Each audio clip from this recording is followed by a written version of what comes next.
What's up, Wealth Nation? We have a special treat for you today. We want to introduce you to Mr. Jeff Rose, the wealth hacker himself, because what we recognize is that the way that we do business is constantly evolving. So we want to have a conversation with him today about passive income, having multiple streams of income, and how to establish a wealthy mindset. So welcome, Jeff, to the channel.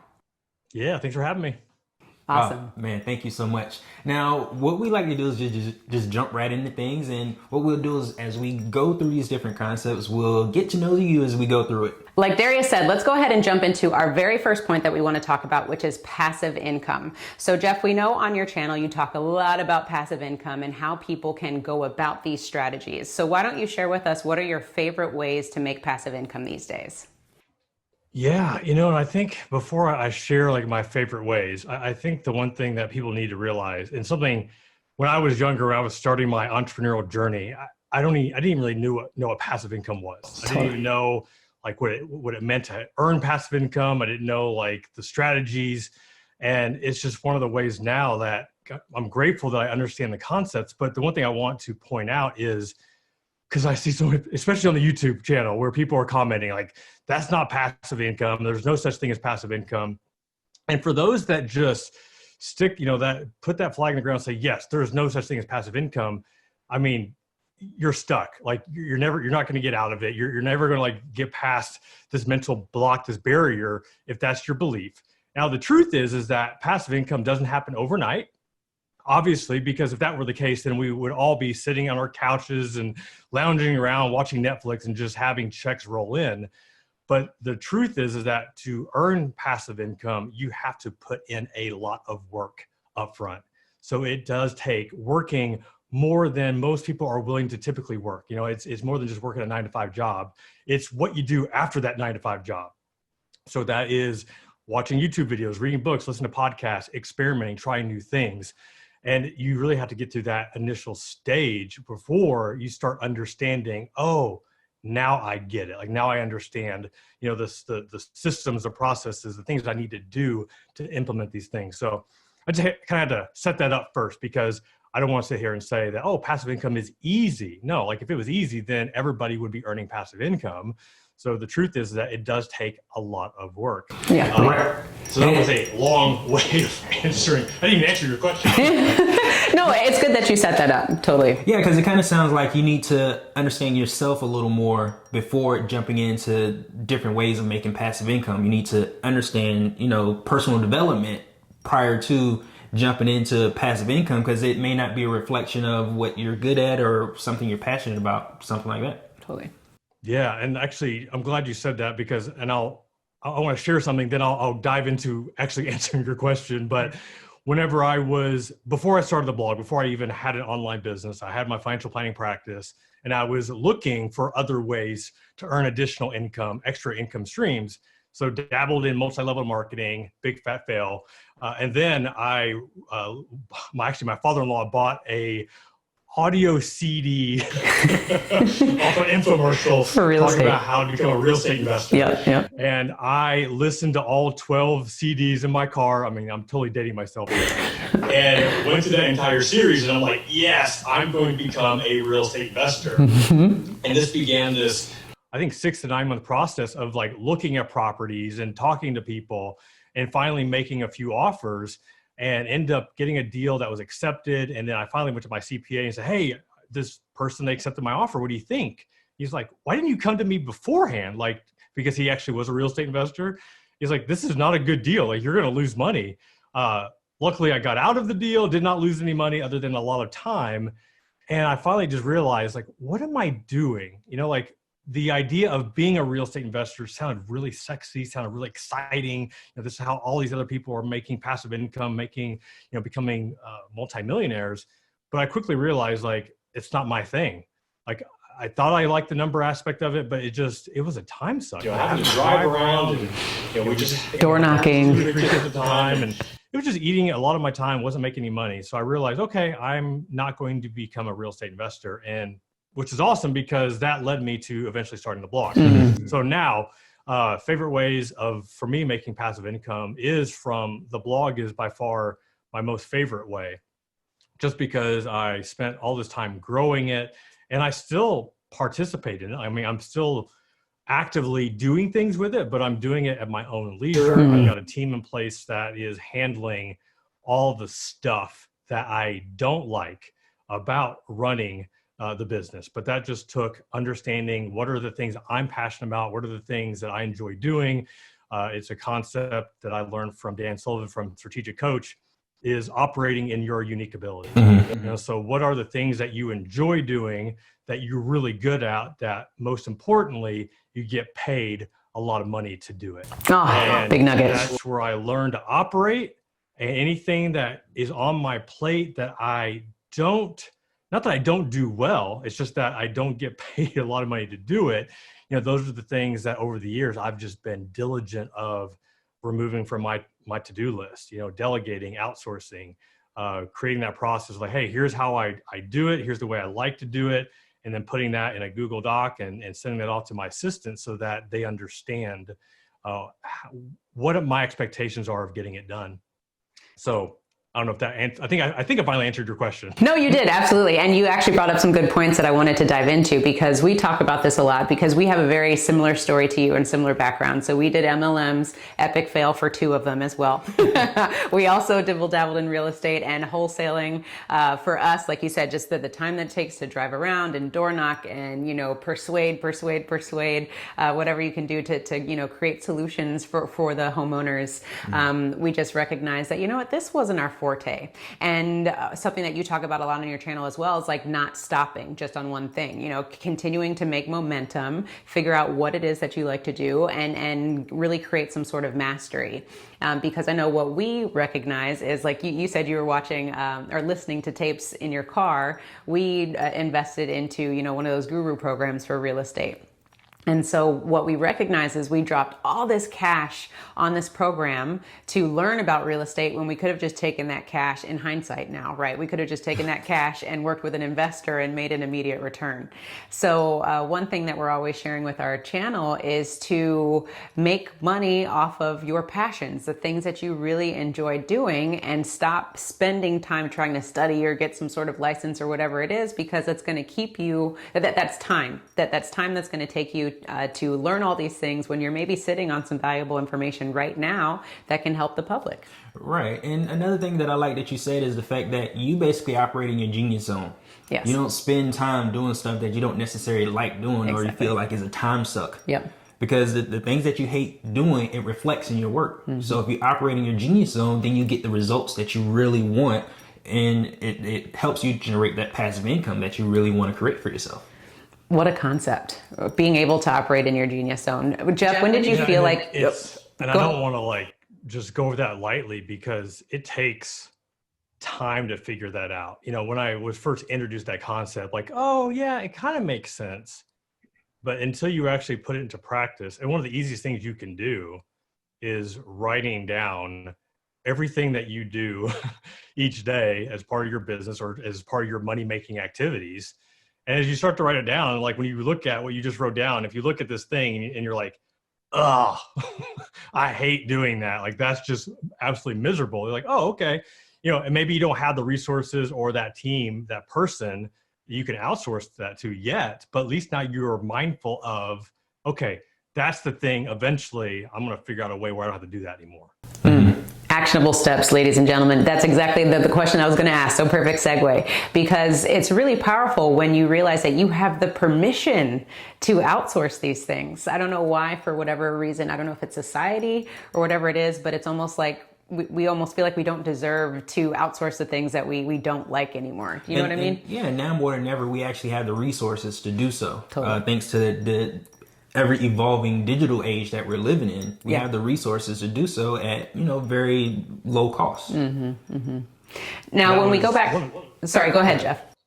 I was just going to say, one of the first things I ever did, and was I read Tim Ferriss's 4-Hour Work Week. Yes. And there's so many little examples there, but I think it was he talking about the guy who outsourced buying flowers for his wife's anniversary or something. I forget. I wouldn't personally recommend that. But my takeaway though was the very first thing I ever did was for my blog. One of the things I didn't like doing was finding images to insert into the blog post. I could do it. It's something that I did do, but I recognized like I was spending, conveniently enough, about 4 hours a week trying to find like the right picture. So I ended up hiring my very first virtual assistant straight out of the Philippines, and was paying like $4 an hour. And like, that was the very first thing that I had her do.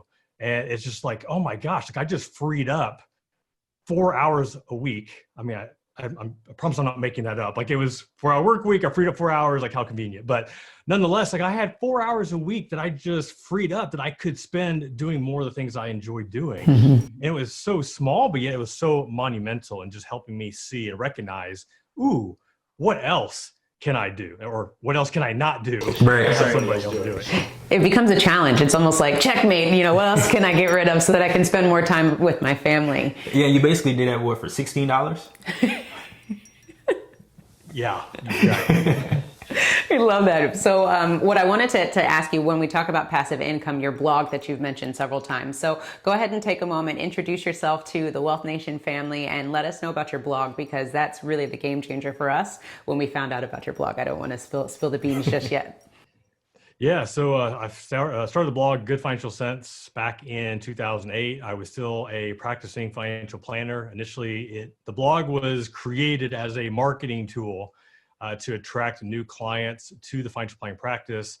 One thing I cannot not mention is the fact that when I started this thing, I had no idea what a blog was. I didn't have any social media accounts. Like, I was absolutely clueless. And back then, there wasn't a ton of resources on the web about starting a blog and doing it effectively. Facebook groups really didn't exist at the time. There were a few private forums out there, but it was basically me trying to figure it out. And for the first year of writing articles and publishing articles, I didn't even know you could make money from a blog. So I finally understood that concept. Like, oh, you can actually make money from a website. Okay, tell me more about this. And I just began this journey of, how do I do that? And I always share, I actually have a picture over here on my board, my very first Google AdSense check that I received. And I think I've been blogging for about 9 months. And it was $152.91. So 9 months of publishing 3 to 4 articles a week. I did get some clients from to the practice, so there was that.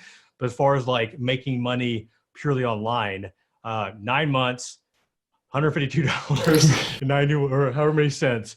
So I calculated, I think I was making about 16 cents an hour from my blog. Fantastic. One of the greatest side hustles ever. You got to start somewhere, right? There you go. If you can make $1, you can make $1 million. So I was going to say, with the blog, what would you say are some of your favorite ways that you make passive income through your blog? One of the easy ways and simple ways is that a lot of the content that I have wrote or that we have published on the site is what we would call evergreen. So it's published. It is as relevant today as it will be 6 months from now, a year from now. There may be some updates needed, but as far as like the actual foundation of that piece or that piece of content, it's there.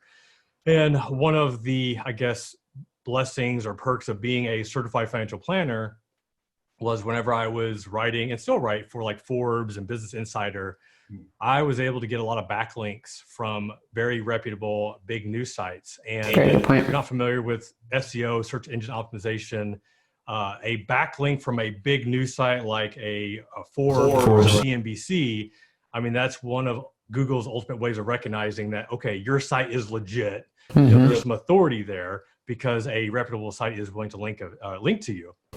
And it's the same concept I think in the of you giving a referral to somebody else. Like, if you've got a good accountant, a good attorney, and somebody coming to you, hey, who do you work with? Well, I recommend so-and-so because they are great at doing tax prep. I mean, that referral is gold. And in the online world, like that backlink is the exact same thing as a referral. So just getting those backlinks has helped the site still be an authority to where I can rank for a lot of competitive keywords. And so people go to Google, type in some sort of search term, they come to my site, and then we have a few different ways to monetize, but typically it's affiliate conversions, it's banner ads, and that's how that's how I make money. Beautiful. Nice. So, you say you started this back in 2008. Right now it's 2020. So it basically took you 15 years to be an overnight success. At what point, even back when you say you started, well, you didn't say it, but we researched and you started working at McDonald's. At what point did you realize you need to create multiple streams of income in order for you to have the lifestyle that you personally wanted? Man, it's funny because when I remember when I started, like going back to multi-level marketing, I was already a financial advisor. I was making good money. I read Rich Dad Poor Dad, Robert Kiyosaki, and I just felt like it. I don't even think I felt I needed to make an extra income source. It was the challenge to see if I could. Okay. It's really interesting. I actually look back because I just wanted to see if I could do it. And I think the belief there was, okay, I've read this book, talking about, rich people, poor people, and the mindset and the cash flow quadrant. And the belief was that, well, I didn't fully understand how to do it, what I was going to discover. I guess the belief or thought is that if I begin this process and I start figuring it out, I'm going to uncover something that I don't even know what's there. It's like almost like unlocking like this hidden treasure that I'm gonna find, and that's exactly what ended up happening. Took a while for that to figure it out, and I think that's just the beauty of like going out there. It's kind of like you mentioned, you spent all this money on this real estate course or package or whatever it was, and sometimes like those are things it's what it takes to go down this road and realize, okay, that's not it, but I just discovered this. Totally. But you don't know that's there until you actually go out there and start taking some steps and start figuring it out. And it's just amazing when you go down that path, like what you end up, you're never going to discover sitting in your living room watching Netflix. You got to go out there and figure it out. Once you go on that path, and like you start uncovering little hidden gems, and like one leads to another. And it's so fun to like look back and think, oh, wow, gosh, like that's, I didn't even know that existed. And now here I am. I'm like, wow, that's awesome. But like, wouldn't have known it had I not begun. Absolutely. And I mean, you said a mouthful just now, because what you did is you took imperfect action. Yes. Instead of waiting until you had all the details and understood exactly what you needed to do, you took action, which is the most important thing. That in itself is a cheat code, because in that you start discovering other things about making money and other things about yourself that you monetize. And that's key in finance. You're a certified financial planner. What do you think is the biggest mistake people make when taking their finances to the next level? I think the biggest mistake is a lot of complacency, a lot of, you hear this a lot, especially with index investing, set it and forget it. And there is some power in that, especially if you're going to go in there and try to day trade, or you're going to freak out every time you see the market move. But the truth is that if you're going to set it, forget it, can you become a millionaire? I mean, absolutely. Yeah. I mean, it's going to take you 20 to 30 years. Compounding interest will run its course, and that's fine. Like, I don't want to like knock anybody, like that's how you do it. I mean, that's most of the people I worked with. But for me, I just got more excited about how can I do it faster? How can I accelerate? Keep that money moving. Building so that I'm not 60 years old, enjoying the $1 million that I finally saved. So that's kind of where the whole wealth hacker concept came about, was looking back at my own life of like, all right, what are the things that I did that helped me achieve, millionaire status in my 30s as opposed to my 60s. And many of my clients that I worked with, I mean, I came from Southern Illinois, I had a lot of blue collar folk where, yes, they were millionaires, but they worked 60 plus hours a week, weekends, holidays. I mean, they were just beat up, just exhausted. And now like they just want to sit on their front porch and, watch their grandkids play from a distance. And it's like, everybody has their own thing, but like, I just knew like, that's not what I want. I want to be able to travel, when there's not a pandemic going on. I want to be able to go out to eat and not worry about how much appetizers are and the dessert is. And, if we can afford to take 4 kids out to eat, because my kids eat steak and they eat a lot and it's very expensive. But so these are the things that I just didn't want to have to worry about. So the thought was, okay, what can I do now that allows me that freedom? And it really became more like a game, like a challenge, like, oh, I want to see if I can do that. And, just think about if you were I'm not totally like a gamer, but I mean, I used to play Nintendo back in the day. I think like Contra was my favorite game. Oh yeah. It's like, if you just played, or Mario Brothers, and if you just play and then you die, like on level 2, like you didn't just quit. You keep going. You just kept going. Like, oh, I just learned, like, don't go down that path or don't do that. Otherwise the mushroom guy's going to get you. So, I mean, I kind of treated each thing like that. It's like, okay, how can I go to the next level? Mm-hmm. All right, that one didn't work. Let's try something new. And just kind of like hitting the reset button, just starting over and taking what you've learned and using that for just the next steps. And that's how I approached it. That's all right. When you were talking about Nintendo, literally when you were talking earlier about unlocking this treasure box, I was thinking about Super Nintendo. It's funny that you're saying that. And I was thinking about Mario going through a secret passageway. I feel like that's kind of what our journey was wait, that there's a secret door behind that cloud. And if you just go into it now, you see, all the opportunities that you can aspire to be and all the things that you can challenge yourself to do. And when you mentioned, you feel like this is a challenge now, creating multiple streams of income so your kids can continue to eat steak how they want to. What do you think are, or not, what do you think? What are the things that you're actually doing when it comes to multiple streams of income? So with the multiple streams, it is taking the platform that I have, the blog, because I mean, there's a few different ways that you can do it. I feel like Elon Musk. I mean, you think about a guy who's really just done it so well, with Tesla, and then solar, and then you have the SpaceX thing, which like I'm sure it's going to play in somehow, but it's just all intriguing. But it's one of those, like, I started finally really, because like the part that I never fully understood was looking at someone like an Elon Musk or a Jeff Bezos or like these super successful entrepreneurs, business leaders. Like, how do they do all that they do? And then you see them on a yacht for like a month, or get involved in all these different businesses, like Sir Richard Branson. Like, how does he have like 10 different companies, that he's running? And until you finally for me, it was putting all the work in the financial planning practice, getting it to where it was, and then starting to ask myself, how do I run this thing without me having to be here full time? Like, what does that look like? Like, what would I need to have? And I've had tremendous success with the blog, but like, to me, the fact that I was able to have my financial planning practice and hire a junior advisor that I trained to work with all my clients, and end up moving away from it, where I wasn't even in the office for like over 2 years, and it was still producing the same results and growing. Like, I was really proud of myself.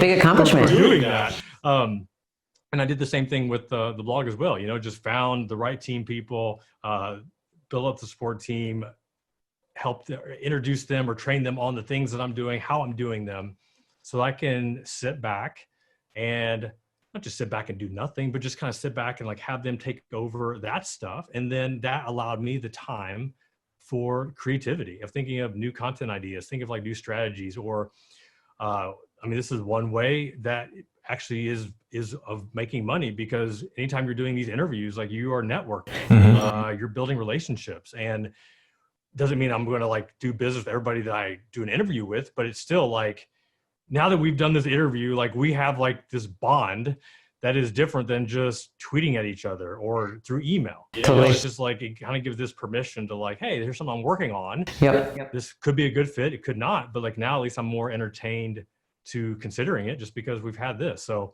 so it's like, for me, it all started with the blog. Absolutely. It's practice into the blog, into the YouTube, into the podcast, and brand sponsorships and courses, and other things like that. Yeah, Nice. you mentioned courses. Right now with the digital space, that's one of our favorite things to do, courses, especially from a passive income standpoint, because I don't know what it was. I feel like for me, when we unlocked that knowledge of monetizing our knowledge, it just changed the game, I would say. What would you say about that? Yeah, absolutely. Content. You mentioned content and creating different ways to, share your information with the world through your podcast, through your blog, through your YouTube channel. Yeah. I mean, through the book that you wrote. Yeah. I mean, there's a variety of different ways we can share information now that's literally at our fingertips. And once you can unlock that idea, then I would say, like you said, the sky's kind of the limit. And you're right. As we talked about earlier when we first started the video, we said, the way that we're doing business is constantly evolving. Networking now is done through Zoom. Before it was, Starbucks meetings or going to people's office. Now, these days, people aren't even meeting anymore. And so what we recognize with this digital world and the space of YouTube, it just allows you to provide value to so many people across the world and have a one-to-many approach so that you can, like you said, create passive income, create multiple streams of income that will allow you to sit back and become more creative. Yeah. Now, one thing you mentioned is networking.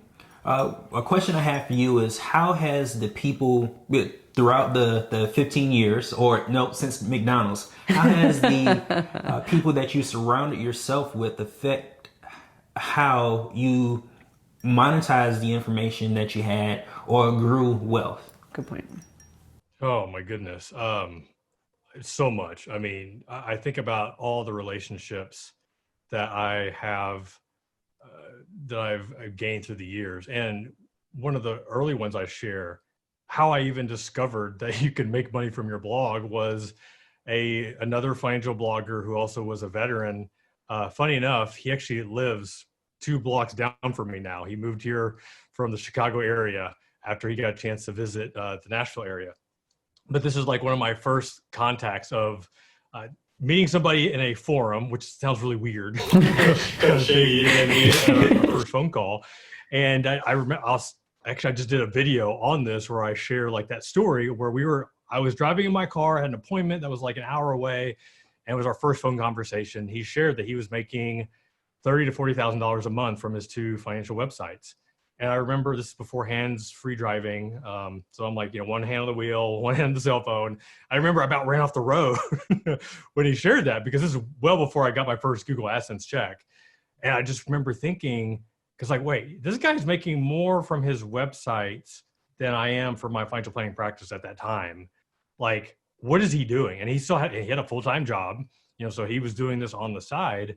So, I mean, that is just one relationship. And then from there, it was different mastermind groups that I was a part of. It was a business coaching group that I was in for 5 years. Ended up doing Michael Hyatt's Inner Circle for a year. And so it's just, man, I've been in so many different mastermind type groups where it's just people that are of similar backgrounds, all trying, somewhat different levels, but all trying to grow, trying to be better, whether it be at their blogs, being better at business, being better husbands, fathers, etc. So it's just been very diligent about surrounding myself with people that had a growth mindset. And that is one of the reasons why we moved to the Nashville area, was where I was from. Good people, but many 9-to-5ers they were good with that. And and I'm not knocking that, like that was for them, but it wasn't challenging for me. And just coming here and, my next door neighbor is now the CEO of a soon to be like $100 million valued company. It's like just having conversations with him is a little different than having a conversation, the guy who works at the service center at the local dealership. It's true. It's just more thought-provoking, more challenging type relationships. And that's just what continues to push me. Yeah. So what would you say, Jeff, are the ways in which people can start reaching out to people? Because I know that we get that question a lot, like, Carmen and Darius, how did you find, these people, and how did you start the conversation so that you could befriend other successful people when I may not have something of value right now to share? Because at what point you didn't know anything about, we didn't know anything about a mastermind. Yeah. But now we do. So what advice would you have to someone just starting out?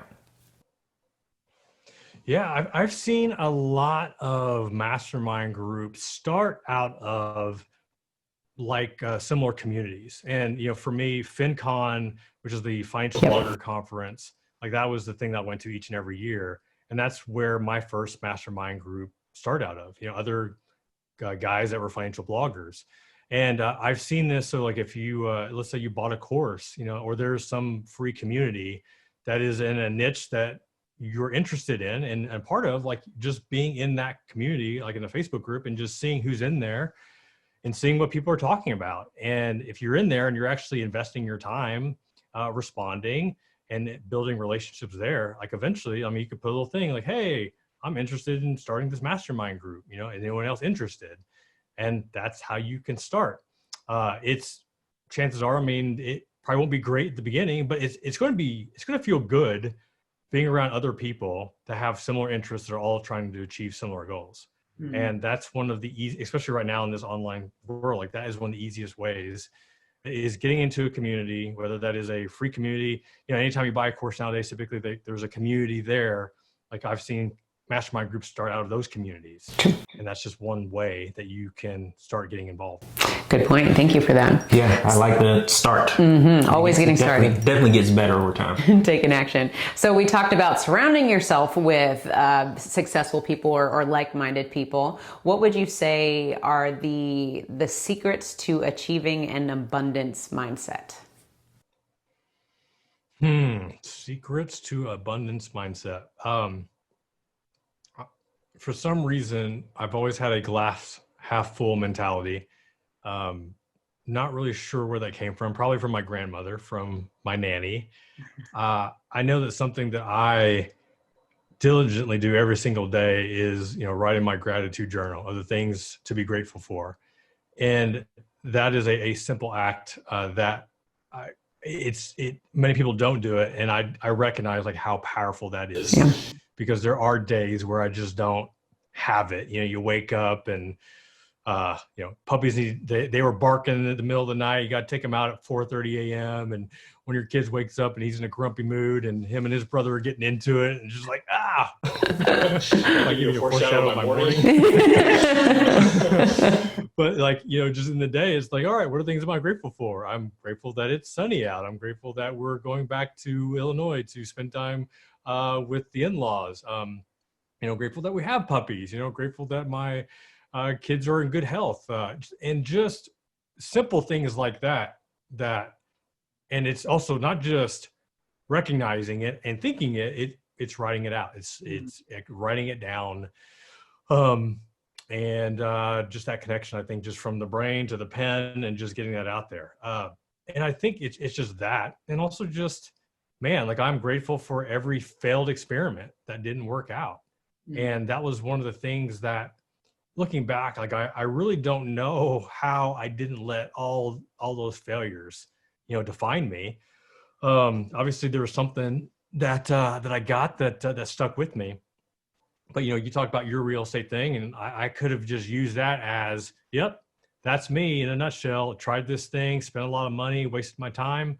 Not going to do that again. So I'm just going to go back to my 9 to 5 and not do anything else. Mm-hmm. And that could have been the approach, but the approach was up. That didn't work. I wonder what else is out there. Like let's try something new.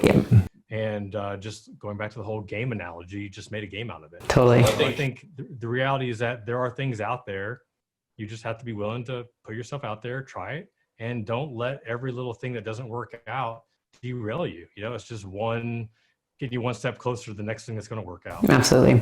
Now, I know another piece of this too, that Darius and I do, and I know that you do, at least we've seen on one of your videos, where establishing a routine, like a morning routine is really, I would feel, was the game changer for us. So it's either like meditating. The first thing you do when you wake up, drink a glass of water, make sure that you're hydrated, exercising, yoga, whatever the case may be. I know once we finally got in a routine, like every morning, and took charge of our morning, then we were so much more productive throughout the day. Mm-hmm. So not only were we having a routine, connecting with people, building valuable relationships, that just like really changed everything for us when we said, oh wait, there's that secret passage door to leveling up our lifestyle in general.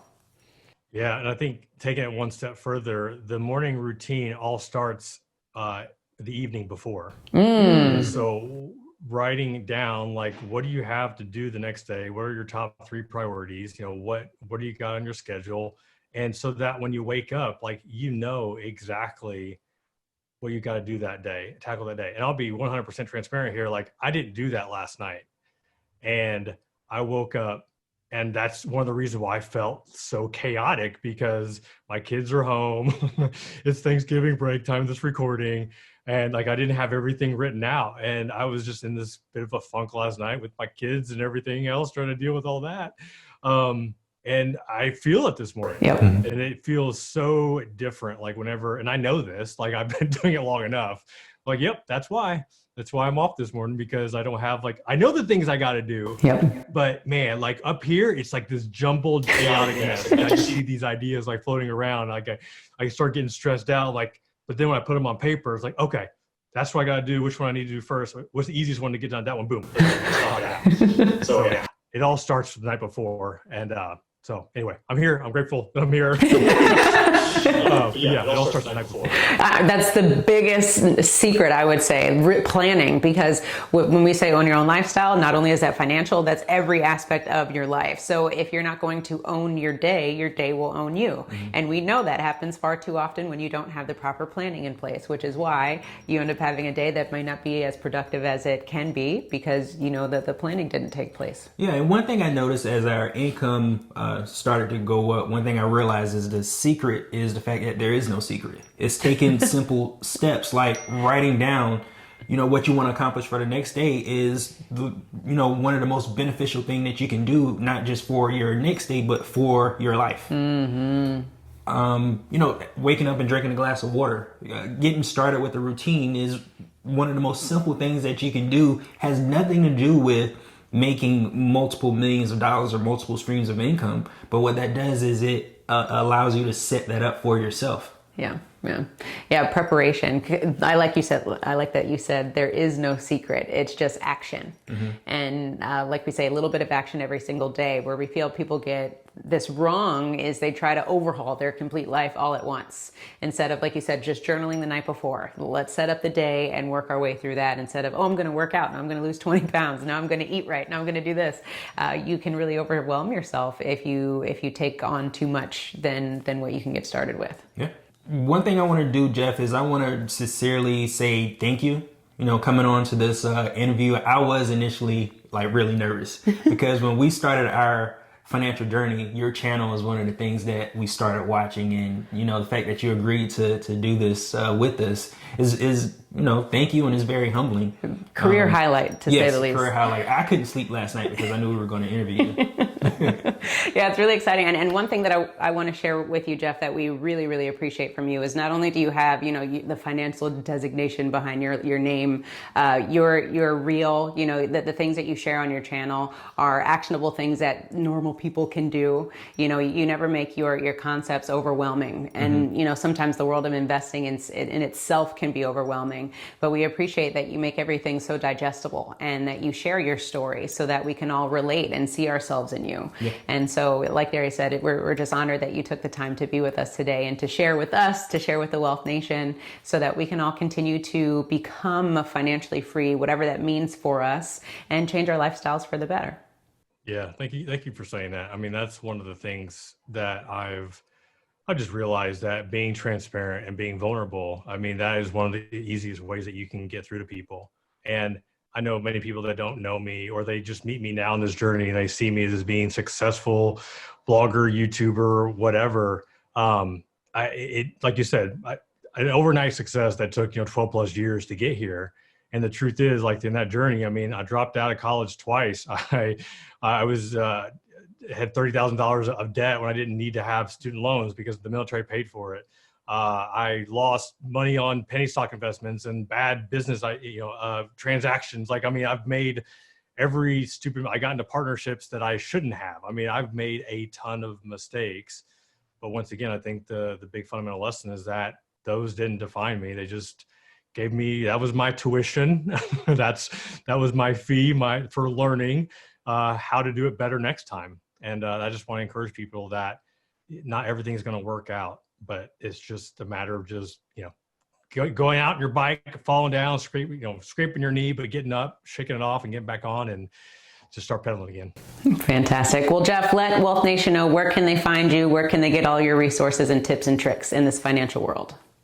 Yeah, you can check me out. So the blog, Good Financial Sense, CENTS.com. That's the hub. YouTube is, you can search for Wealth Hacker or Jeff Rose. And as far as social media, I'm mostly I'm everywhere, but Twitter is like where I converse with people. So at JJeffRose, 2 J's, you can find me at JJeffRose. That's also my Instagram handle too. Fantastic. Well, Wealth Nation, if you want to continue to learn how to create passive income, then check out our next video where we talk about the multiple ways you can create passive income. And also check out our freebie below where we have 52 different ways where you can create passive income. And don't forget to own your own lifestyle. Or someone else will.